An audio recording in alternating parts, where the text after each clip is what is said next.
Akashvani SSLC ಪರೀಕ್ಷಾ ಸಿದ್ಧತಾ ಸರಣಿ. ಇಂದು ಹಿಂದಿ ತೃತೀಯ ಭಾಷೆ ಸಿದ್ಧತೆ. ಭಾಗವಹಿಸುತ್ತಾರೆ ವಿಷಯ ತಜ್ಞರಾದ ಮಹೇಶ್ ಎಂ ಪಾಟೀಲ್. ಈ ಕಾರ್ಯಕ್ರಮದ ಪ್ರಾಯೋಜಕರು ಕರ್ನಾಟಕ ವಸತಿ ಶಿಕ್ಷಣ ಸಂಸ್ಥೆಗಳ ಸಂಘ, ಬೆಂಗಳೂರು. ನಮಸ್ತೆ, ನಾನು ಕೋಟ ಶ್ರೀನಿವಾಸ್ ಪೂಜಾರಿ ಮಾತಾಡ್ತೇನೆ, ಸಮಾಜ ಕಲ್ಯಾಣ ಮತ್ತು ಹಿಂದುಳಿದ ವರ್ಗಗಳ ಮಂತ್ರಿಯಾಗಿ. ನನ್ನ ವಿನಂತಿ ಇರುವುದು, ಈ ಕೊರೋನಾ ಕಾರಣಗಳಿಗೋಸ್ಕರ ನಮ್ಮ ಶಿಕ್ಷಣದಲ್ಲಿ ಮತ್ತು ವಿದ್ಯಾರ್ಥಿಗಳಲ್ಲಿ ಅನೇಕ ವ್ಯತ್ಯಯಗಳು ಕಂಡುಬಂದು ಶೈಕ್ಷಣಿಕವಾಗಿ ಒಂದಷ್ಟು ಅಂಕಗಳನ್ನು ಕಡಿಮೆ ಪಡಿತಾರೆ ಅನ್ನುವಂಥ ಆತಂಕದ ಮಾತುಗಳು ಕೇಳಿಬರುತ್ತ ಹಿನ್ನೆಲೆಯಲ್ಲಿ ಆಕಾಶವಾಣಿಯವರು ನಿರಂತರವಾಗಿ SLC ಪರೀಕ್ಷೆಯನ್ನು ಪಡೆಯಬಹುದಾದಂಥ ವಿದ್ಯಾರ್ಥಿಗಳಿಗೆ, ಅಂದರೆ SLC ಓದುವ ವಿದ್ಯಾರ್ಥಿಗಳಿಗೆ ಪೂರ್ವ ಸಿದ್ಧತಾ ಪರೀಕ್ಷಾ ತರಬೇತಿಗಳನ್ನು ಮಾಡ್ತಾ ಇರುವುದನ್ನು ಗಮನಿಸ್ತಾ ಇದ್ದೇನೆ. ನಾನು ವಿನಂತಿ ಮಾಡ್ತೇನೆ, ನಮ್ಮ ಸಮಾಜ ಕಲ್ಯಾಣ ಇಲಾಖೆ, ಹಿಂದುಳಿದ ವರ್ಗದ ಇಲಾಖೆ, ನಮ್ಮ ಕ್ರೈ ಶಾಲೆಯಲ್ಲಿರುವಂಥ SLCಯಲ್ಲಿ ಕಲಿತಿರುವಂಥ ಎಲ್ಲ ಮಕ್ಕಳು ಕೂಡ ಆಕಾಶವಾಣಿಯ ಸರಣಿ ಕಾರ್ಯಕ್ರಮವನ್ನು ಕೇಳಬೇಕು. ಆ ಮೂಲಕ ತಮ್ಮ ಪರೀಕ್ಷಾ ಸಾಮರ್ಥ್ಯವನ್ನು ವೃದ್ಧಿಸಿಕೊಳ್ಳಲಿಕ್ಕೆ ಅವಕಾಶ ಮಾಡಿಕೊಡಬೇಕು ಅಂತ ವಿನಂತಿ ಮಾಡ್ತೇನೆ. ಧನ್ಯವಾದ. ಪ್ರೀತಿಯ ವಿದ್ಯಾರ್ಥಿಗಳೇ, ನೀವು ನಿಜವಾಗಿಯೂ ಅಭಿನಂದನಾರ್ಹರು. ಕಾರಣ, ಕೋವಿಡ್-19 ಇಂಥ ವಿಷಮ ಪರಿಸ್ಥಿತಿಯಲ್ಲೂ ಕೂಡ ತಾವು 2 ವರ್ಷಗಳ ಕಾಲ ನಿಮ್ಮ ಅಧ್ಯಯನವನ್ನು ಮುಂದುವರೆಸಿದ್ದೀರಿ. ಹಾಗಾಗಿ ನಿಮಗೆ ಈ ಅಭಿನಂದನೆ. ಮತ್ತೆ ಈಗ ಎಲ್ಲರಂತೆ ಒಂದು ರಾಜ್ಯ ಮಟ್ಟದ ಪರೀಕ್ಷೆಗೆ ತಾವು ತಯಾರಾಗ್ತಾ ಇದ್ದೀರಾ. ನಿಮ್ಮ ಈ ತಯಾರಿಗೆ ಬೆಂಬಲವಾಗಿ ಈ ಕಾರ್ಯಕ್ರಮ.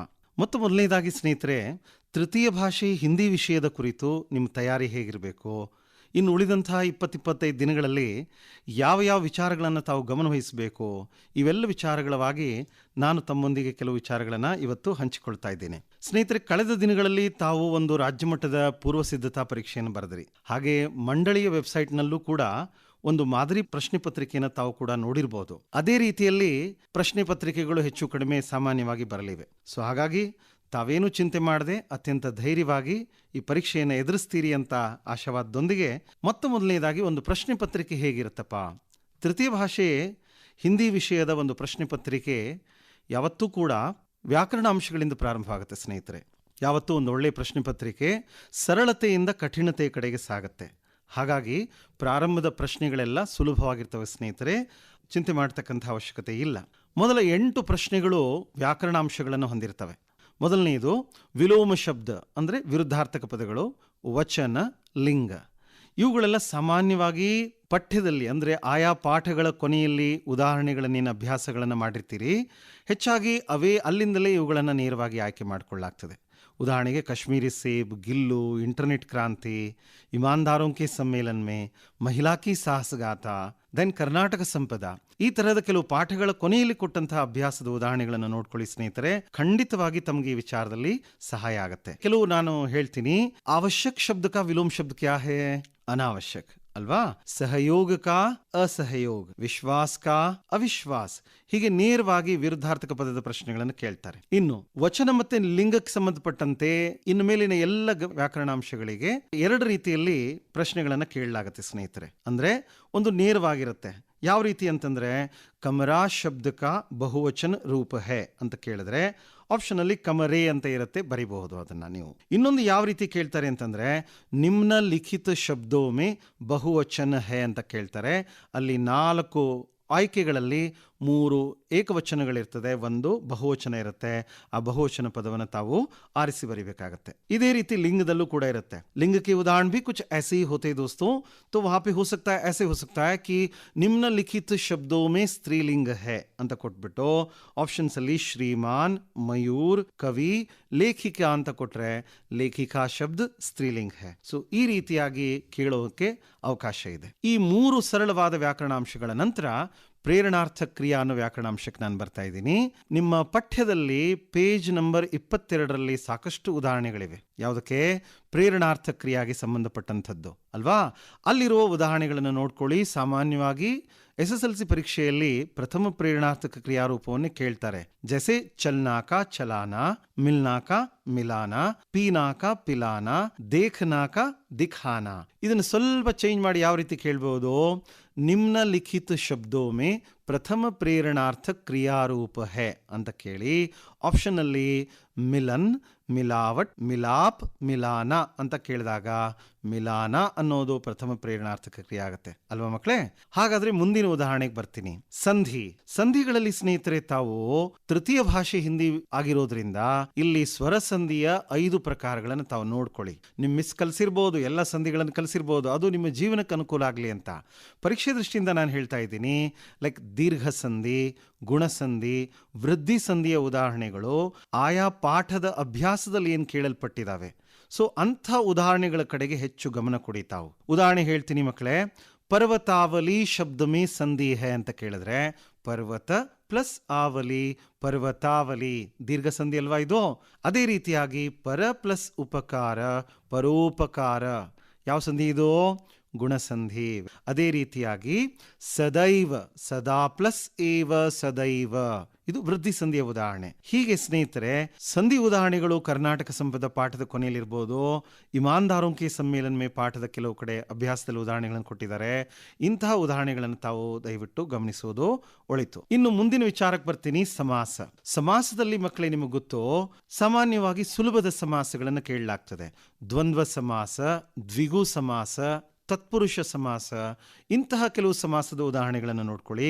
ಈ ಸಮಾಸದ ಉದಾಹರಣೆಗಳು ಕೂಡ ಈ ಎಲ್ಲ ಪಾಠಗಳ ಕೊನೆಯಲ್ಲಿ ಅಭ್ಯಾಸದಲ್ಲಿ ಕೊಡಲಾಗಿದೆ. ಉದಾಹರಣೆಗೆ ಬಸಂತ್ ಕಿ ಸಚ್ಚಾಯಿ, ಕರ್ನಾಟಕ ಸಂಪದ, ಹೀಗೆ ಕೆಲವು ಪಾಠದ ಅಭ್ಯಾಸಗಳಲ್ಲಿ ಇದ್ದಾವೆ. ಖಂಡಿತ ಇವನ್ನ ಗಮನಿಸಿ, ಬಹಳ ಸುಲಭವಾಗಿ ಐಡೆಂಟಿಫೈ ಮಾಡ್ಬೋದು. ಈ ಪ್ರಾರಂಭದ ಮೇನ್ಗಳು, ಈ ಪ್ರಶ್ನೆಗಳೆಲ್ಲ ಸರಳವಾಗಿರ್ತವೆ, ನೀವು ಹೆಚ್ಚು ವರಿ ಮಾಡ್ಕೊಳ್ಳೋದು ಬೇಡ. ಇನ್ನು ಸ್ನೇಹಿತರೆ, ಮುಂದಿನ ಒಂದು ವ್ಯಾಕರಣಾಂಶಕ್ಕೆ ಬರ್ತಾ ಇದ್ದೀನಿ. ವಿರಾಮ ಚಿಹ್ನ ಹಾಗೆ ಪುಸ್ತಕದಲ್ಲಿ ನೋಡಿದ್ರೆ ಸಾಕಷ್ಟು ಕೇಳಿದ್ದಾರೆ ಸ್ನೇಹಿತರೆ. ಆದರೆ ಕೆಲವನ್ನ ನಾನು ಹೇಳಕ್ಕೆ ಇಷ್ಟಪಡ್ತೀನಿ. ಪೂರ್ಣ ವಿರಾಮ, ಅಲ್ಪ ವಿರಾಮ, ಪ್ರಶ್ನವಾಚಕ, ವಿಸ್ಮಯಾದಿ ಬೋಧಕ, ಇಂತಹ ಕೆಲವು ಇವುಗಳನ್ನು ಉಪಯೋಗಿಸೋದನ್ನು ಈ ವಾಕ್ಯದಲ್ಲಿ ಎಲ್ಲಿ ಬರ್ತವೆ ಅಂತ ತಿಳ್ಕೊಂಡ್ರೆ ಸುಲಭವಾಗಿ ಕೂಡ ಇದರಲ್ಲೂ ಕೂಡ ಒಂದು ಅಂಕವನ್ನು ಗಳಿಸ್ಬೋದು. ಈ ರೀತಿಯಾಗಿ ಕೇಳ್ಬೋದು. ಇಂಟರ್ನೆಟ್ ಕಾ ಮತ್ಲಬ್ ಕ್ಯಾ ಹೇ, ಕೊನೆಯಲ್ಲಿ ಪ್ರಶ್ನೆವಾಚಕ ಚಿಹ್ನೆ ಇರುತ್ತೆ. ಆಪ್ಷನಲ್ಲಿ ವರ್ಡ್ ಫಾರ್ಮ್ಯಾಟಲ್ಲಿ ಬರೆದಿರ್ತಾರೆ ಮಕ್ಕಳೇ, ಅಕ್ಷರದಲ್ಲಿ. ಕೆಳಗಡೆ ಒಂದು ಸೆಂಟೆನ್ಸಲ್ಲಿ ಬರೆದಿರ್ತಾರೆ ವಾಕ್ಯಮೇ ಪ್ರಯುಕ್ತ ವಿರಾಮ ಚಿಹ್ನ ಹೇ. ಪ್ರಯುಕ್ತ ಅಂದರೆ ಉಪಯೋಗಿಸಿದ. ಈ ಸೆಂಟೆನ್ಸಲ್ಲಿ ಬಳಸಿದಂಥ ವಿರಾಮ ಚಿಹ್ನೆ ಯಾವುದು ಅಂತ ಕೇಳ್ತಾರೆ. ನೀವು ಸುಲಭವಾಗಿ ವಾಕ್ಯದ ಕೊನೆಯಲ್ಲಿ ಕೊಡಲಾದದ್ದು ಯಾವುದು? ಪ್ರಶ್ನವಾಚಕ ಅಂತ ಬರೀಬೇಕಾಗತ್ತೆ. ಸೊ ಹೀಗೆ ಅಭ್ಯಾಸದಲ್ಲಿ ಕೊಟ್ಟಂಥದ್ದು ಇಂಟರ್ನೆಟ್ ಕ್ರಾಂತಿ ಪಾಠದ ಕೊನೆಯಲ್ಲಿ ಹೀಗೆ ಕೆಲವು ಉದಾಹರಣೆಗಳನ್ನು ಕೊಡಲಾಗಿದೆ. ದಯವಿಟ್ಟು ನೋಡ್ಕೊಳ್ಳಿ. 8ನೇ ವಿಚಾರಕ್ಕೆ ಬರ್ತಾ ಇದ್ದೀನಿ ನಾನು ವ್ಯಾಕರಣಾಂಶದಲ್ಲಿ. ಕಾರಕ ಚಿಹ್ನೆಗಳು ಸ್ನೇಹಿತರೆ. ಕಾರಕ ಚಿಹ್ನೆಗಳ ಬಳಕೆಯನ್ನು ತಾವು ಕಲಿತ್ರೆ ಸಾಕು. ಕಾರಕಗಳ ಹೆಸರುಗಳನ್ನು ಕೇಳೋದಿಲ್ಲ ಅಲ್ವಾ? ಸಾಮಾನ್ಯವಾಗಿ ನೀವೆಲ್ಲ ತೃತೀಯ ಭಾಷೆ ಹಿಂದಿಯನ್ನು ಓದ್ತಾ ಇರೋರು, ಅದು ಸುಮಾರು 2 ವರ್ಷಗಳ ಕಾಲ ಒಂದು ಗ್ಯಾಪ್ ಆಗಿರೋದ್ರಿಂದ ಹಾಗಾಗಿ ಸರಳವಾಗಿ ಒಂದು ವಾಕ್ಯದಲ್ಲಿ ಈ ತರಹದ ಚಿಹ್ನೆಗಳನ್ನು ಸಾಮಾನ್ಯವಾಗಿ ಕೇಳಲಾಗ್ತದೆ. ಯಾವ್ಯಾವುದಪ್ಪ? ಕಾ, ಕೆ, ಕಿ ಪ್ರಯೋಗ, ಇದನ್ನು ನೋಡ್ಕೋಬೇಕು. ಇದನ್ನ ಎಲ್ಲೆಲ್ಲಿ ಬಳಸ್ತಾರೆ ಅಂತ. ಆಮೇಲೆ ಇದೇ ತರಹ ಮೇ, ಪರ್ ಆಗ್ಬೋದು, ಸೇ ಅನ್ನುವಂಥ ಸಿಂಬಲ್ ಆಗ್ಬೋದು. ಇವುಗಳನ್ನು ವಾಕ್ಯದಲ್ಲಿ ಹೇಗೆ ಕೇಳ್ತಾರೆ? ಒಂದು ಉದಾಹರಣೆ ನಾನು ಹೇಳ್ತೀನಿ. ಬಚೇಂದ್ರಿ ಪಾಲ್ ಡ್ಯಾಶ್ ಜನ್ಮ एक साधारण परिवार में हुआ ಅಂದಾಗ ಜನ್ಮ ಪುಲ್ಲಿಂಗ್ ಆಗಿದ್ರಿಂದ ಮಕ್ಕಳೇ ಬಚೇಂದ್ರಿ ಪಾಲ್ ಕಾ ಜನ್ಮ ಅಂತ ಕಾ ಅನ್ನೋದನ್ನು ಬರೀಬೇಕಾಗುತ್ತೆ. ಇನ್ನು ಇದೇ ಉದಾಹರಣೆಯನ್ನ ಬಚೇಂದ್ರಿ ಪಾಲ್ ಕಾ ಜನ್ಮ ಏಕ್ ಸಾಧಾರಣ ಪರಿವಾರ ಡ್ಯಾಶ್ ಹುವಾ ಅಂದರೆ ಏಕ್ ಸಾಧಾರಣ ಪರಿವಾರ ಮೇ ಹುವಾ, ಒಂದು ಸಾಧಾರಣ ಕುಟುಂಬದಲ್ಲಿ ಆಯಿತು ಅಂತ. ಅಲ್ಲಿ ಅನ್ನೋದಕ್ಕೆ ಮೇ ಅನ್ನೋದನ್ನು ಬಳಸ್ತೀವಿ ನಾವು. ಸೊ ಹೀಗೆ ಈ ಎಲ್ಲ 8 ಅಂಶಗಳನ್ನು ತಾವು ನಾನು ಹೇಳಿರೋದ್ರ ಕಡೆ ಗಮನ ಕೊಡಿ. ಹಾಗಾದರೆ ನಮ್ಮ ಟೀಚರ್ ಇನ್ನೂ ಸುಮಾರು ವಿಚಾರಗಳನ್ನು ಕಲಿಸಿದಾರಲ್ಲ ಸರ್ ವ್ಯಾಕರಣನ ಅಂತಂದರೆ ಅದು ತಮ್ಮ ಭವಿಷ್ಯಕ್ಕಾಗಿ. ಪರೀಕ್ಷಾ ದೃಷ್ಟಿಯಿಂದ ಈ ವಿಚಾರಗಳ ಕಡೆಗೆ ಗಮನ ಕೊಡಿ. ಮುಂದಿನ ಮೇನ್ಗೆ ಬರ್ತಾ ಇದ್ದೀನಿ. 2ನೇ ಮೇನ್ ಯಾವುದಪ್ಪ ಒಂದು ಕ್ವಶನ್ ಪೇಪರಲ್ಲಿ? 2ನೇ ಮೇನು ಅನುರೂಪತಾ ಪ್ರಶ್ನೆಗಳಿರ್ತದೆ. ಅಂದರೆ ಪ್ರಥಮ ದೋ ಶಬ್ದೋಂಕೆ ಸಂಬಂಧೋಂಕೆ ಅನುರೂಪ್. ಮೊದಲ 2 ಪದಗಳನ್ನು ಕೊಟ್ಟಿರ್ತಾರಲ್ಲ, ಅವೆರಡರ ಸಂಬಂಧಕ್ಕೆ ಅನುಗುಣವಾಗಿ ತೀಸರೇ ಶಬ್ದಕ ಸಂಬಂಧಿತ ಶಬ್ದ ಲಿಖಿಯೇ.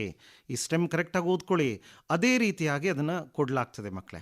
ಇಲ್ಲಿ 3 ಗದ್ಯ ಭಾಗದಿಂದ ಕೇಳ್ತಾರೆ, 1 ಪದ್ಯ ಭಾಗದಿಂದ ಕೇಳ್ತಾರೆ. ಈ ಒಂದು ಪ್ರಶ್ನೆಗಳಿಗೆ ಮಂಡಳಿಯ ಹಳೆಯ ಪ್ರಶ್ನೆ ಪತ್ರಿಕೆಗಳನ್ನು ಒಮ್ಮೆ ಅವಲೋಕನ ಮಾಡಿದರೆ ಬಹಳ ಒಳ್ಳೆಯದು ಸ್ನೇಹಿತರೆ. ಸಾಮಾನ್ಯವಾಗಿ ಕೆಲವು ಪಾಠಗಳಿದಾವೆ. ಕಾಶ್ಮೀರಿ ಸೇಬ್, ಗಿಲ್ಲು, ಬಸಂತ್ ಕಿ ಸಚ್ಚಾಯಿ, ಕರ್ನಾಟಕ ಸಂಪದ, ಮೇರಾ ಬಚ್ಪನ್, ಮಹಿಳಾ ಕಿ ಸಾಹಸಗಾಥಾ, ಇಂಥ ಕೆಲವು ಪಾಠಗಳಿದ್ದಾವೆ. ಇನ್ನು ಸೂರ್ ಶಾಮ್ನಂತಹ ಪದ್ಯ ಆಗಿರ್ಬೋದು. ಇಂಥ ಕೆಲವು ಪದ್ಯಗಳಲ್ಲಿ ಈ ಹಿಂದೆ ಮಂಡಳಿಯ ಪ್ರಶ್ನೆ ಪತ್ರಿಕೆಗಳಲ್ಲಿ ಕೇಳದಂಥ ಉದಾಹರಣೆಗಳಾಗ್ಬೋದು, ಅಥವಾ ಪಾಠದ ಅಂತ್ಯದಲ್ಲಿ ನೀಡಲಾದಂಥ ಕೆಲವು ಸಮರ್ಪಕ ಉದಾಹರಣೆಗಳನ್ನು ತಾವು ಗಮನಿಸಿದ್ರೆ ಖಂಡಿತ ಇದರಲ್ಲಿ 4 ಅಂಕ ಗಳಿಸಲಿಕ್ಕೆ ಸ್ನೇಹಿತರೆ ಅವಕಾಶ ಇದೆ. ಇನ್ನು 3ನೇ ಮೇನ್ ಏನಿರುತ್ತಪ್ಪ ಅಂತಂದರೆ 3ನೇ ಮೇನಲ್ಲಿ 1 ಅಂಕದ ಪ್ರಶ್ನೆಗಳಿರ್ತವೆ. ಅಲ್ಲಿ 2 ಪಾಠದಿಂದ ಕೇಳ್ತಾರೆ, 2 ಪದ್ಯದಿಂದ ಕೇಳ್ತಾರೆ. ಇಲ್ಲಿ ಒಂದು ವಿಚಾರ ಸ್ನೇಹಿತರೆ ನಾನು ಹೇಳಲೇಬೇಕು. ಸಾಮಾನ್ಯವಾಗಿ ಸ್ಮರಣೆಯ ಪ್ರಶ್ನೆಗಳು ಅಂದರೆ ಸುಲಭದ ಪ್ರಶ್ನೆಗಳು, ಕೌನ್ ಕಬ್ ಕಹಾ ಕಿಸ್ನೆ ಕ್ಯಾ ನಾಮ್ ಥಾ ಅಂತ ಈ ಥರದ ಪ್ರಶ್ನೆಗಳು ಇವು ನಿಮ್ಮ ಸ್ಮರಣ ಶಕ್ತಿಯನ್ನು ಪರೀಕ್ಷೆ ಮಾಡ್ತವೆ. ಇದನ್ನು ಇಂಗ್ಲೀಷಲ್ಲಿ when, where, what, who, which ಅಂತಾರೆ. ಇಂತಹ ಪ್ರಶ್ನೆಗಳ ಮಹತ್ವ ಬಹಳ ಕಡಿಮೆ. ಇವು ತುಂಬ ಸರಳವಾಗಿರ್ತವೆ. ತೃತೀಯ ಭಾಷೆ ಹಿಂದಿಯಲ್ಲಿ ಸುಮಾರು 16 ಅಂಕ ಅಂದರೆ 20% ಮಾತ್ರ ಇಂಥ ಪ್ರಶ್ನೆಗಳನ್ನು ಕೇಳ್ತಾರೆ. ಸಾಮಾನ್ಯವಾಗಿ ಇವೆಲ್ಲ ನೀವು ಪಾಠ ಮಾಡಿದಾಗಲೇ ಶಿಕ್ಷಕರು ಹೇಳಿರ್ತಾರೆ. ಪ್ರಶ್ನೆಗಳಿಗೆ ತಾವು ಉತ್ತರ ಕೊಟ್ಟಿರ್ತೀರ ಸ್ನೇಹಿತರೆ.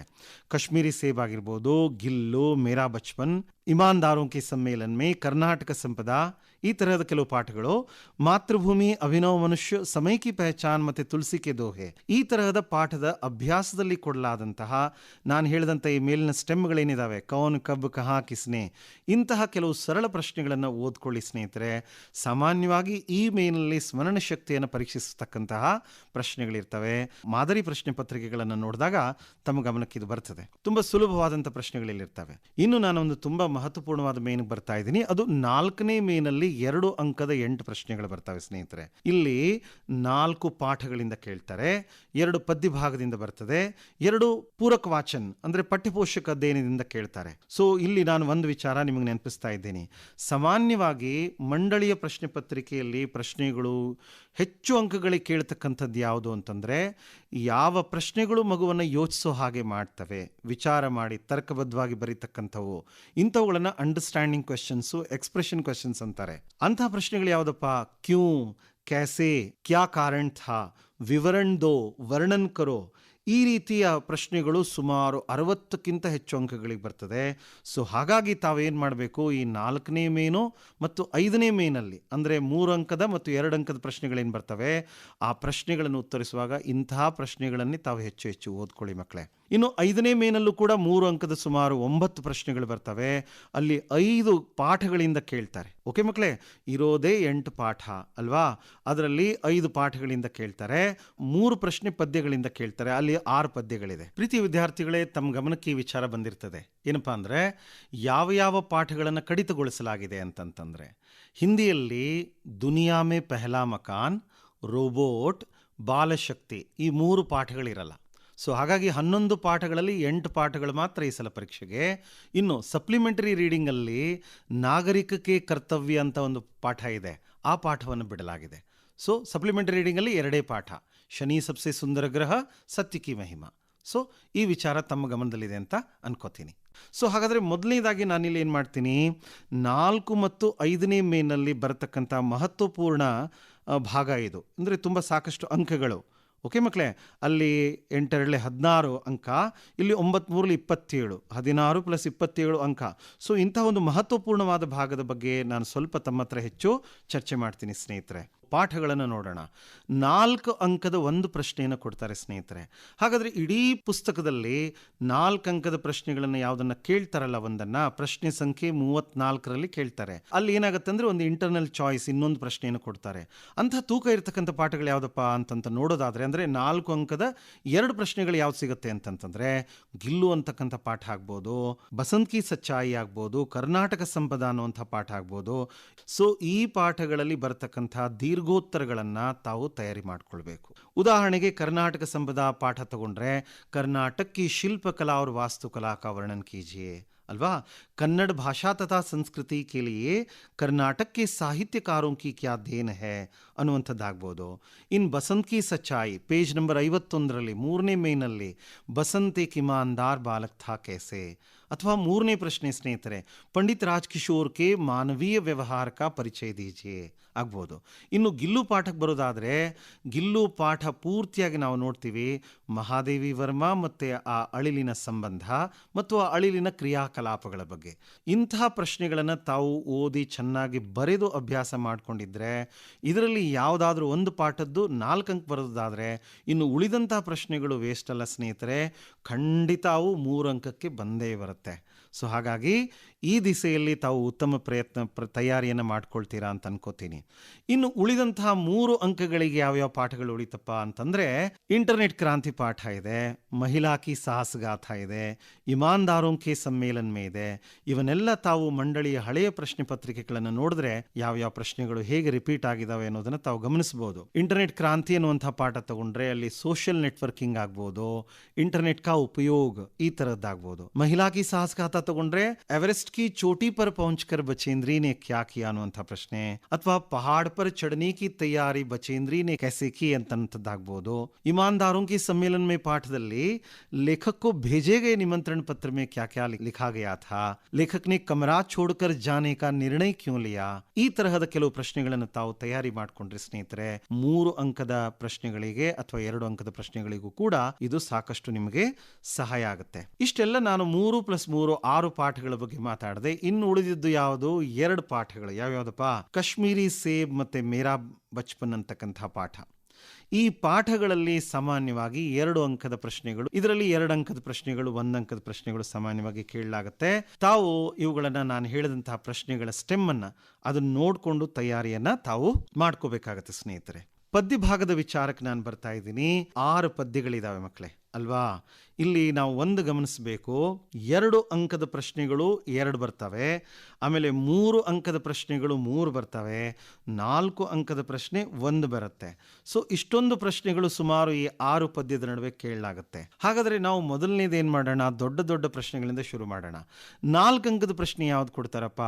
ಪ್ರಶ್ನೆ ಪತ್ರಿಕೆಯಲ್ಲಿ ಸಾಮಾನ್ಯವಾಗಿ ಪ್ರಶ್ನೆ ಸಂಖ್ಯೆ 35 ಕಂಠಪಾಠಕ್ಕೊಂದು 4 ಅಂಕದ ಪ್ರಶ್ನೆ ಕೇಳಲಾಗ್ತದೆ. ತೃತೀಯ ಭಾಷೆ ಹಿಂದಿಯಲ್ಲಿ ನಿಮಗೆ ಸ್ನೇಹಿತರೆ ತುಳಸಿ ಕೆ ದೋಹೆ ಮತ್ತೆ ಕೋಶಿಶ್ ಕರ್ನೆ ವಾಲೋಂ ಕಿ ಹಾರ್ ನಹೀ ಹೋತಿ, ಈ 2 ಪದ್ಯಗಳು ಕಂಠಪಾಠಕ್ಕಿವೆ. ಆದರೆ ತುಂಬಾ ಉತ್ತಮವಾದಂತಹ ಸಂದೇಶವನ್ನು ಕೊಡ್ತಕ್ಕಂಥ ಪದ್ಯಗಳು ಯಾವುದು? ದೋಹೆಗಳು. ಹಾಗಾಗಿ ದೋಹೆಗಳನ್ನು ಭಾವಾರ್ಥಕ್ಕೆ ಬಳಸ್ಕೊಂಡು ಈ ಪದ್ಯವನ್ನು ಕಂಠಪಾಠಕ್ಕೆ ಬಳಸ್ತಾರೆ. ಹಾಗಾಗಿ ಪೇಜ್ ನಂಬರ್ 153ರಲ್ಲಿ ಆ 6 ಸಾಲುಗಳನ್ನು ತಾವು ತಯಾರಿ ಮಾಡಿಕೊಂಡ್ರೆ 4 ಅಂಕ ತಮಗೆ ಕಟ್ಟಿಟ್ಟ ಬುತ್ತಿ. ಅದನ್ನು ತುಂಬ ಸುಂದರವಾಗಿ ಮುದ್ದಾಗಿ ಚೆನ್ನಾಗಿ ಬರೆದು ಪ್ರೆಸೆಂಟ್ ಮಾಡಿ ಸ್ನೇಹಿತರೆ. ನೆಕ್ಸ್ಟ್ 4 ಅಂಕದ ಒಂದು ಪ್ರಶ್ನೆ ಆದಮೇಲೆ ಇನ್ನು 3 ಅಂಕದ 3 ಪ್ರಶ್ನೆಗಳಿದಾವಲ್ಲಪ್ಪ, ಆ ದೊಡ್ಡ ಪ್ರಶ್ನೆಗಳ ಕಡೆಗೆ ಬರೋಣ. ಹಾಗಾದ್ರೆ ಅದರಲ್ಲಿ ಪದ್ಯದಲ್ಲಿ ದೊಡ್ಡ ಪ್ರಶ್ನೆ ಯಾವುದಪ್ಪ ಅಂದ್ರೆ ದೋಹೆ ಕಾ ಭಾವಾರ್ಥ. ಸಾಮಾನ್ಯವಾಗಿ 32ನೇ ಪ್ರಶ್ನೆಯಲ್ಲೇ ಇದನ್ನು ಕೇಳ್ತಾರೆ, ದೋಹೆ ಕಾ ಭಾವಾರ್ಥನ. ಅಲ್ಲಿ ದೋಹೆ ಕಾ ಭಾವಾರ್ಥ ಕೊಡಲಾಗ್ತದೆ. ನಿಮ್ಮದೇ ವಾಕ್ಯಗಳನ್ನು ಬಳಸಿ, ನಿಮ್ಮದೇ ಪದಗಳನ್ನು ಬಳಸಿ ಸರಳವಾಗಿ ಬರೆಯೋ ಪ್ರಯತ್ನ ಮಾಡಿ ಸ್ನೇಹಿತರೆ. ಉದಾಹರಣೆಗೆ ದೋಹೆಗಳು 5 ದೋಹೆಗಳಿದೆ. ಮೊದಲನೇ ದೋಹೆ ಆಗಿರ್ಬೋದು ಮುಖಿಯಾ ಮುಖ್ಸೋ ಚಾಹಿ ಆಗಿರ್ಬೋದು, 3ನೇ ದೋಹೆ ದಯಾ ಧರ್ಮ ಕಾ ಮೂಲ ಹೇ, ಅಥವಾ 5ನೇ ದೋಹೆ ರಾಮ ನಾಮಮಣಿ ದೀಪಧರು. ಇದರಲ್ಲಿ ಕೆಲವು ದೋಹೆಗಳು ಎಷ್ಟು ಸರಳವಾಗಿದ್ದಾವೆ ಅಂತಂದರೆ ಸ್ನೇಹಿತರೆ, ತುಳಸಿದಾಸರೇ ನಿಮಗೆ ಸರಳವಾದ ವಾಕ್ಯಗಳನ್ನು ರಚನೆ ಮಾಡಿ ಕೊಟ್ಬಿಟ್ಟಿದ್ದಾರೆ ರೆಡಿಮೇಡು. ಉದಾಹರಣೆಗೆ ಒಂದು ಹೇಳ್ತೀನಿ, ದಯಾ ಧರ್ಮ ಕಾ ಮೂಲ ಹೇ, ಫುಲ್ ಸ್ಟಾಪ್ ಹಾಕಿ ಅದನ್ನು ಬರೆದನಪ್ಪ. 2ನೇದು ಪಾಪ ಮೂಲ ಅಭಿಮಾನ, ಪಾಪ ಕಾ ಮೂಲ ಅಭಿಮಾನ ಹೇ ಹಾಕಿ 2 ವಾಕ್ಯ ಆಯ್ತು. ತುಳಸಿ ದಯಾ ನ ಛಾಂಡಿಯೇ ಜಬ್ ಲಗ್ ಘಟ್ ಮೇ ಪ್ರಾಣ. ಇಲ್ಲಿ ನೋಡಿ ಸ್ನೇಹಿತರೆ, ಜಬ್ ಲಗ್ ಅಂದ್ರೆ ಜಬ್ ತಕ್, ಘಟ ಅಂದ್ರೆ ಶರೀರ, ಜಬ್ ತಕ್ ಶರೀರ್ ಮೇ ಪ್ರಾಣ ಹೇ ಆಪ್ ದಯಾಲು ಬನೇ ರಹಿಯೇ. ನೋಡಿ ನಾನು ಎಷ್ಟು ಸರಳವಾಗಿ 2-3 ವಾಕ್ಯಗಳಲ್ಲಿ ಇದ್ರ ಭಾವಾರ್ಥ ಹೇಳಿದೆ. ಅಲ್ಲೇ ಸ್ಪೆಲ್ಲಿಂಗ್ ಇರುತ್ತೆ. ನಮ್ಮ ಹುಡುಗರು ಏನು ಮಾಡ್ತಾರೆ ಅಂದರೆ, ಇದು ಕಷ್ಟ ಸರ್, ಇದ್ರ ಸವಾಸ ಬೇಡ ಅಂತ ಬಿಟ್ಬಿಡ್ತಾರೆ. ರೆಡಿಮೇಡ್ ಇರ್ತದೆ, ಅಲ್ಲಿ ದೋಹೆ ಕೊಟ್ಟಿರ್ತಾರೆ, ಸ್ಪೆಲ್ಲಿಂಗ್ ಇರುತ್ತೆ ಸ್ನೇಹಿತರೆ. ಅದನ್ನು ನೋಡಿಕೊಂಡು ಆ ಪದಗಳನ್ನು ಸ್ವಲ್ಪ ಹಿಂದೆ ಮುಂದೆ ಮಾಡಿ ಸರಳವಾದ ವಾಕ್ಯ ರಚನೆ ಮಾಡಿ ಏನು ಮಾಡ್ಬೋದು, ತಾವು 3 ಅಂಕ ಗಳಿಸೋಕೆ ಅವಕಾಶ ಇದೆ. ಸಾಧ್ಯವಾದರೆ ಚೆನ್ನಾಗಿ ಬರೀತಕ್ಕಂಥ ಮಕ್ಕಳಿಗೆ ನಾನು ಹೇಳ್ತೀನಿ, 1-2 ಸಾಲುಗಳಲ್ಲಿ ತುಳಸಿದಾಸರ ಪರಿಚಯವನ್ನು ಬರೀರಿ.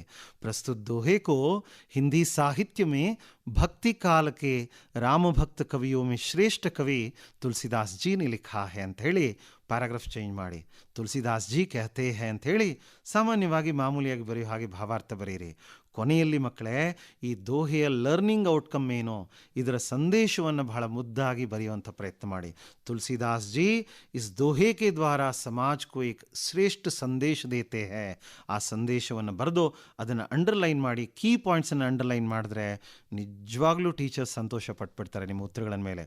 ಇವನ್ನೆಲ್ಲ ತಾವು ದಯವಿಟ್ಟು ನಾನು ಹೇಳಿದ ದೋಹೆಗಳ ಬಗ್ಗೆ ಬರೆದು ತಾವು ಅಭ್ಯಾಸ ಮಾಡಬೇಕು. ಯಾಕಂದರೆ 2 ವರ್ಷಗಳ ಕಾಲ ನೀವು ಹಿಂದಿ ಬರೆದಿಲ್ಲ, ನನಗೆ ಗೊತ್ತು. ಏನಾಗಿದೆ ಏನಾಗಿದೆ ಭಾಷೆಯಲ್ಲಿ ನಾನು ನೋಡ್ತಾ ಇದ್ದೀನಿ, ನನ್ನ ಮಕ್ಕಳು ಕೂಡ ಬರವಣಿಗೆಯಲ್ಲಿ ದೋಷಗಳು ತುಂಬ ಕಂಡು ಬರ್ತಾ ಇದೆ ಸ್ನೇಹಿತರೆ. ತಾವು ತಿದ್ಕೋಬೇಕಿದನ್ನು. ಇನ್ನು 3 ಅಂಕದ ಇನ್ನು 2 ಪ್ರಶ್ನೆಗಳು ಯಾವಿದಾವಪ್ಪ ಅಂತ ನೋಡೋದಾದರೆ, ನಮ್ಮ ಎದುರುಗಡೆಗೆ ಮಾತೃಭೂಮಿ ಅಂತಕ್ಕಂಥ ಒಂದು ಪದ್ಯ ಇದೆ, ಅಭಿನವ್ ಮನುಷ್ಯ ಅಂತಕ್ಕಂಥ ಒಂದು ಬಲವಾದ ಸಂದೇಶವಿರುವಂಥ ಪದ್ಯ ಇದೆ. ಈ 2 ಪದ್ಯಗಳಲ್ಲಿ 3 ಅಂಕದ ಪ್ರಶ್ನೆಗಳನ್ನು ತಾವು ನೋಡ್ಕೊಳ್ಳೋದು ಒಳ್ಳೆಯದು ಸ್ನೇಹಿತರೆ. ಇನ್ನು ಸಮಯ ಕಿ ಪಹಚಾನ್ ಕೂಡ ಇದೆ ಅಲ್ವಾ. ಸೊ ಉಳಿದಂತಹ 2 ಪದ್ಯದಲ್ಲಿ ಆ 2 ಅಂಕದ 2 ಪ್ರಶ್ನೆಗಳನ್ನು ಕೇಳಲೇಬೇಕು. ಸಮಯ ಕಿ ಪಹಚಾನ್ ಮತ್ತು ಸೂರ್ ಶಾಮ್ದಲ್ಲಿ 2 ಅಂಕದ ಪ್ರಶ್ನೆಗಳನ್ನು ಸಾಮಾನ್ಯವಾಗಿ 2-3 ವಾಕ್ಯದಲ್ಲಿ ಅತ್ಯಂತ ಸರಳವಾಗಿ ಬರೆಯೋಕ್ಕೆ ಅವಕಾಶ ಇರತಕ್ಕಂತಹ ಪ್ರಶ್ನೆಗಳನ್ನು ಕೇಳ್ತಾರೆ. ಸೂರ್ ಶಾಮ್ದಲ್ಲಿ ಸ್ನೇಹಿತರೆ ಕೃಷ್ಣ ಕಿ ಶಿಕಾಯತೆ ಕ್ಯಾ ಹೇ, ಅದರಲ್ಲಿ ಕೃಷ್ಣನ ದೂರುಗಳಿದೆ. ಇನ್ನೊಂದು ಕಡೆ ಯಶೋದೆ ಅವನನ್ನು ಸಮಾಧಾನ ಮಾಡ್ತಾಳೆ. ಯಶೋದಾ ಕೃಷ್ಣಕ್ಕೆ ಕ್ರೋಧಕೋ ಕ್ಯಾಸೆ ಶಾಂತ ಕರ್ತಿ ಹೇ. ತಮಗೊಂದು ವಿಚಾರ ಗೊತ್ತಾ, ಹಿಂದಿಯಲ್ಲಿ ನಾವು ಇಂಡೈರೆಕ್ಟ್ ಸ್ಪೀಚಲ್ಲಿ ಬರೆಯಲ್ಲ ಮಕ್ಕಳೇ. ಹಾಗಾಗಿ ನೀವು ನೋಡಿ ಸಾಮಾನ್ಯವಾಗಿ ಉತ್ತರಗಳು ಡೈರೆಕ್ಟ್ ಸ್ಪೀಚಲ್ಲೇ ಇರುತ್ತೆ. ಹಾಗಾಗಿ ಭಾವಾರ್ಥದಲ್ಲಿ ಕೊಡಲಾಗಿದೆ, ನೇರವಾಗಿ ಆ ಸಂಭಾಷಣೆಯನ್ನು ತಾವು ಅದೇ ರೀತಿ ಬರೆಯುವಂಥ ಒಂದು ಪ್ರಯತ್ನವನ್ನು ಮಾಡಬೇಕು. ಇನ್ನು ಸಮಯ ಕಿ ಪಹಚಾನದ ಬಗ್ಗೆ ಬರೋದಾದರೆ ಮಕ್ಕಳೇ, ಸಮಯ ಕಿ ಪಹಚಾನದಲ್ಲಿ ಸಮಯ ಕಾ ಸದುಪಯೋಗ ಆಗಿರ್ಬೋದು, ಅಥವಾ ಮನುಷ್ಯ ಕೆ ಲಿಯೆ ಸುಖ ಕಿ ಪ್ರಾಪ್ತಿ ಕಬ್ ಸಂಭವ ಹೇ, ಈ ತರಹದ ಕೆಲವು ಜನರಲ್ ವಿಚಾರಗಳು, ಸಮಯದ ಮಹತ್ವದ ಕುರಿತು ಹೇಳತಕ್ಕಂತಹ ವಾಕ್ಯಗಳನ್ನು, ಸರಳ ವಾಕ್ಯಗಳನ್ನು ರೆಡಿ ಮಾಡಿಕೊಂಡು ತಾವು ಉತ್ತರಿಸಿದ್ದೇ ಆದಲ್ಲಿ ಇದರಲ್ಲೂ ತುಂಬ ಒಳ್ಳೆಯ ಅಂಕಗಳು ತಮಗೆ ಬರುತ್ತೆ. ಸೊ ಹಾಗಾದರೆ ಸ್ನೇಹಿತರೆ, ಇಲ್ಲಿ ತನಕ ನಾನು ಎಲ್ಲ ವಿಚಾರಗಳನ್ನು ಹೇಳಿದೆ. ಮುಖ್ಯವಾಗಿ ಪೂರಕ ವಾಚನದ ಬಗ್ಗೆ ನಾನು ಹೇಳಿಲ್ಲ. ಅಂದರೆ ಪ್ರಶ್ನೆ ಪತ್ರಿಕೆಯಲ್ಲಿ ಪ್ರಶ್ನೆ ನಂಬರ್ 23 ಮತ್ತು 24 ಈ ಭಾಗದಲ್ಲಿ ಏನು ಮಾಡ್ತಾರೆ ಮಕ್ಕಳೇ, ಶನಿ ಸಬ್ಸೆ ಸುಂದರ ಗ್ರಹ ಅನ್ನೋ ಪಾಠ, ಸತ್ಯ ಕಿ ಮಹಿಮಾ ಅನ್ನೋ ಪಾಠದ ಮೇಲೆ 2 ಅಂಕದ 2 ಪ್ರಶ್ನೆಗಳನ್ನು ಕೊಡ್ತಾರೆ. ತಮಾಷೆ ಅಂದರೆ ಇಲ್ಲಿ ಆಯ್ಕೆ ಇರುತ್ತದೆ. ಈ ಒಂದು ಪ್ರಶ್ನೆಗೆ ತಾವು ಉತ್ತರ ಬರೀಬೇಕು. ಶನಿಯಲ್ಲಿ 2 ಪ್ರಶ್ನೆ ಕೇಳ್ತಾರೆ, ಸತ್ಯ ಕಿ ಮಹಿಮಾದಲ್ಲಿ 2 ಪ್ರಶ್ನೆಗಳನ್ನು ಕೇಳ್ತಾರೆ ಮಕ್ಕಳೇ, ಅಲ್ಲಿ ಬರೀಬೇಕಾಗ್ತದೆ. ಶನಿಯಲ್ಲಿ ಸಾಮಾನ್ಯವಾಗಿ ತಾವು ನೋಡೋದಾದರೆ ಗ್ರಹಿಕೆಯ ಪ್ರಶ್ನೆಗಳನ್ನು, ಅಂಡರ್ಸ್ಟ್ಯಾಂಡಿಂಗ್ ಕ್ವಶನ್ಸ್ ಕೇಳೋದಾದರೆ, ಶನಿ ಏಕ್ ಅತ್ಯಂತ ठंडा ग्रह है कैसे, ಅಥವಾ ಶನಿ ಸೌರಮಂಡಲ का सर्वाधिक सुंदर ग्रह है कैसे, ಅಥವಾ ಟೈಟನ್ ಕೆ ಬಾರೆ ಮೇ ಆಪ್ ಕ್ಯಾ ಜಾನ್ತೆ ಹೈ, ಈ ತರಹದ ಪ್ರಶ್ನೆಗಳಾಗ್ಬೋದು. ಇನ್ನು ಸ್ಮರಣೆಗೆ ಸಂಬಂಧಪಟ್ಟಂಥ ಡೈರೆಕ್ಟ್ ಕ್ವೆಶನ್ಸ್ ಕೇಳೋದಾದರೆ ಸೌರಮಂಡಲ್ ಮೇ ಶನಿ ಗ್ರಹ ಕಾ ಕ್ಯಾ ಸ್ಥಾನ ಹೈ ಆಗ್ಬೋದು, ಅಥವಾ ಶನಿ ಕಾ ವಾಯುಮಂಡಲ್ ಕ್ಯಾಸೆ ಬನಾ ಹೈ, ಕಿಸ್ ತರಹ ಬನಾ ಹೈ, ಈ ತರಹದ್ದಾಗ್ಬೋದು. ಸೊ ಈ ಪ್ರಶ್ನೆಗಳಿಗೆ ಉತ್ತರಗಳನ್ನು ಶಿಕ್ಷಕರಿಂದ ತಯಾರಿ ಮಾಡಿಕೊಂಡು ಚೆನ್ನಾಗಿ ಬರೀರಿ ಮಕ್ಕಳೇ. ಇನ್ನು ಸತ್ಯ ಕಿ ಮಹಿಮಾ ಪಾಠದಲ್ಲಿ ಬರ್ತೀನಿ ಮಕ್ಕಳೇ.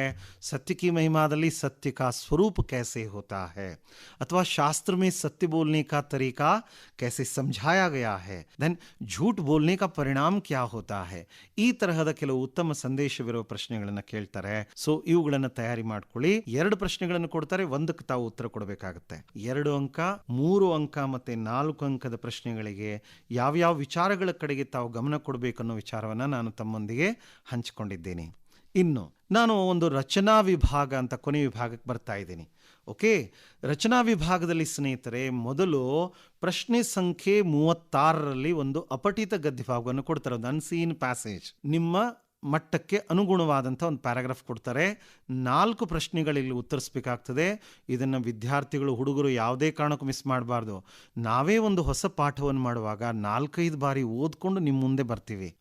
ನೀವೇನು ಮಾಡಬೇಕಪ್ಪ, ನಿಮ್ಮ ಹತ್ರ 10 ನಿಮಿಷ ಇರುತ್ತೆ, ಇದರಲ್ಲಿ 2-3 ಬಾರಿ ಆ ಪ್ಯಾರಾಗ್ರಾಫನ್ನು ಓದ್ಕೊಳ್ಳಿ.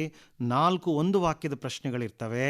ಅವುಗಳನ್ನೇನು ಮಾಡಿ ಆ ಪ್ರಶ್ನೆಯಲ್ಲಿ ಇರ್ತಕ್ಕಂಥ ಪ್ರಧಾನವಾದ ಅಂಶವನ್ನು ಆ ಪ್ಯಾರಾಗ್ರಾಫಲ್ಲಿ ಹುಡುಕಿ ಮತ್ತೆ ಆ ಇಡೀ ವಾಕ್ಯವನ್ನು ತೆಗೆದುಕೊಂಡು ಆ ಪ್ರಶ್ನೆಗೆ ಉತ್ತರ ಬರೀರಿ. ಬಟ್ ಒಂದು ಭ್ರಮೆಯಲ್ಲಿ ತಾವಿರಬಾರ್ದು. ಮೊದಲನೇ ಪ್ರಶ್ನೆಗೆ ಮೊದಲನೇ ವಾಕ್ಯದಲ್ಲಿ ಉತ್ತರ ಇರೋ ಸುಳ್ಳು, ಅದು ಜಂಬಲ್ ಆಗ್ಬೋದು, ಹೇಳಕ್ಕಾಗಲ್ಲ. ಓಕೆನಾ? ಸೊ ತುಂಬ ಸರಳವಾಗಿ ಇಲ್ಲಿ 4 ಅಂಕ ಗಳಿಸಕ್ಕೆ ಅವಕಾಶ ಇದೆ ಸ್ನೇಹಿತರೆ. ಇನ್ನು ಪ್ರಶ್ನೆ ಸಂಖ್ಯೆ 33ರಲ್ಲಿ ಒಂದು ಅನುವಾದದ ಪ್ರಶ್ನೆ ಬರುತ್ತೆ. ಸಾಮಾನ್ಯವಾಗಿ ತತ್ಸಮ ಪದಗಳು ಅಂದ್ರೆ ನೀವು ಕನ್ನಡದಲ್ಲಿ ಕೇಳ್ತೀರಾ. ಈಗ ಒಂದು ಉದಾಹರಣೆ ಹೇಳ್ತೀನಪ್ಪ.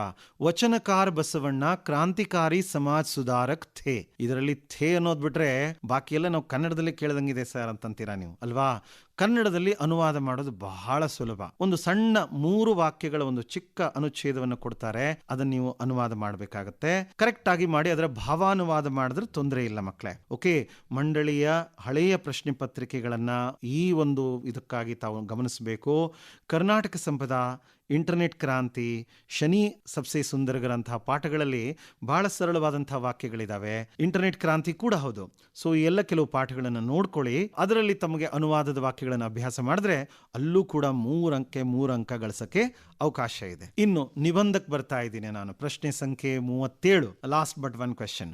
ನಿಬಂಧದಲ್ಲಿ ಸ್ನೇಹಿತರೆ, ತಮಗೆ ಗೊತ್ತಿರೋ ಹಾಗೆ ತಾವು ಮಂಡಳಿ ಹಳೆಯ ಪತ್ರಿಕೆಗಳನ್ನು ನೋಡಿದಾಗ ಒಂದು ವಿಷಯ ಸಾಮಾನ್ಯವಾಗಿ ಯಾವಾಗಲೂ ಪಾಠಗಳ ಮೇಲೆ ಆಧಾರವಾಗಿರ್ತಕ್ಕಂಥ ಒಂದು ವಿಚಾರ ಇರುತ್ತೆ. ದೆನ್ ಪಾಠದ ಕೊನೆಯಲ್ಲಿ ಕೊಟ್ಟಂತಹ ನಿಬಂಧದ ಟಾಪಿಕ್ಗಳಿಗೆ ಸಂಬಂಧಪಟ್ಟಂತ ವಿಚಾರಗಳಿರುತ್ತೆ. ಸೊ ಹಾಗಾಗಿ ವೆದರ್ ಇಟ್ ಈಸ್ ಕರ್ನಾಟಕ ಸಂಪದ ಆಗಿರ್ಬೋದು ಅಥವಾ ಇಂಟರ್ನೆಟ್ ಕ್ರಾಂತಿ ಆಗಿರ್ಬೋದು, ಇವುಗಳನ್ನ ನೋಡ್ಕೊಳ್ಳಿ. ಅದೇ ರೀತಿಯಾಗಿ ನಿಬಂಧದ ವಿಚಾರಗಳಲ್ಲಿ ಕೆಲವನ್ನು ಕೊಟ್ಟಿದ್ದಾರೆ. ಪರ್ಯಟನ ಮಹತ್ವ ಆಗಿರ್ಬೋದು, ವನ ಮಹೋತ್ಸವ ಆಗಿರ್ಬೋದು, ಜನಸಂಖ್ಯಾಕಿ ಸಮಸ್ಯೆ, ಸ್ವಚ್ಛ ಭಾರತ್ ಅಭಿಯಾನ, ಈ ತರದ ವಿಚಾರಗಳು, ಇಂತಹವುಗಳನ್ನ ತಾವು ತಯಾರಿ ಮಾಡ್ಕೊಂಡ್ರೆ ಇಲ್ಲೂ ಕೂಡ ಅಂಕಗಳನ್ನು ಗಳಿಸಕ್ಕೆ ಅವಕಾಶ ಇದೆ.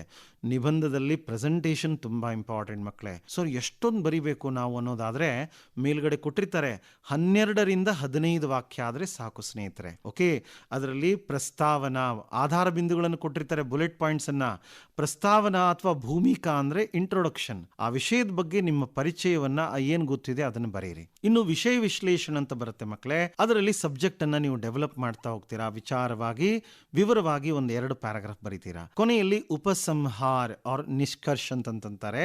ಅಂದ್ರೆ ಆ ವಿಚಾರದ ಕುರಿತು ತಮಗಿರತಕ್ಕಂಥ ಒಂದು ನೇರವಾದಂತಹ ಅಭಿಪ್ರಾಯವನ್ನ ತಾವಿಲ್ಲಿ ಬರೀಬೇಕಾಗ್ತದೆ. ನಿಬಂಧದ ಪ್ರಾರಂಭ ಆಕರ್ಷಕವಾಗಿರ್ಬೇಕು ಮಕ್ಕಳೇ. ಕೊನೆಯಲ್ಲಿ ಆ ವಿಚಾರವನ್ನ ತಾವು ಏನು ಮಂಡಿಸಿರ್ತೀರ ಲಾಸ್ಟ್ ಉಪಸಂಹಾರದಲ್ಲಿ ತಮ್ಮ ನೇರ ಅಭಿಪ್ರಾಯ, ಸಂದೇಶ ಅಥವಾ ಸಲಹೆಯನ್ನ ಕೊಡಬಹುದು ಮಕ್ಕಳೇ.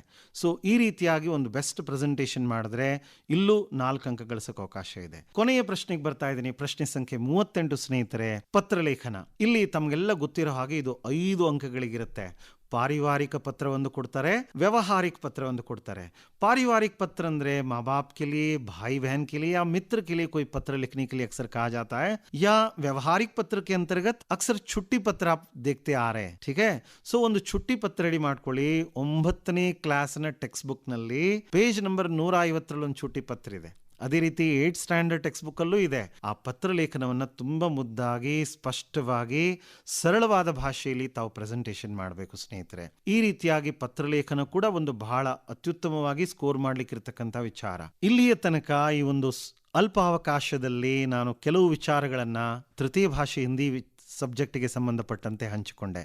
ತಮಗೆ ಈ ಬಗ್ಗೆ ಏನಾದರೂ ಸಂದೇಹಗಳಿದ್ದಲ್ಲಿ ಅಥವಾ ಯಾವುದಾದ್ರೂ ಪ್ರಶ್ನೆಗೆ ಉತ್ತರ ಬೇಕಿದ್ದಲ್ಲಿ ಖಂಡಿತ ತಾವು ನನ್ನನ್ನು ಸಂಪರ್ಕಿಸಬಹುದು. ನಾನು ಪ್ರತಿ ದಿವಸ ರಾತ್ರಿ ನಿಮಗಾಗಿ 9:30 ಗಂಟೆಯಿಂದ 10:30 ಗಂಟೆ ತನಕ, ಪ್ರತಿದಿನ ರಾತ್ರಿ ಕೇವಲ ರಾತ್ರಿ 9:30ಯಿಂದ 10:30 ಗಂಟೆಗೆ ನಿಮ್ಮ ಸಂದೇಹಗಳಿಗೆ ಉತ್ತರಿಸ್ತೀನಿ ಮಕ್ಕಳೇ. ನಾನು ಈ ನಂಬರಲ್ಲಿ ಸಿಗ್ತೀನಿ.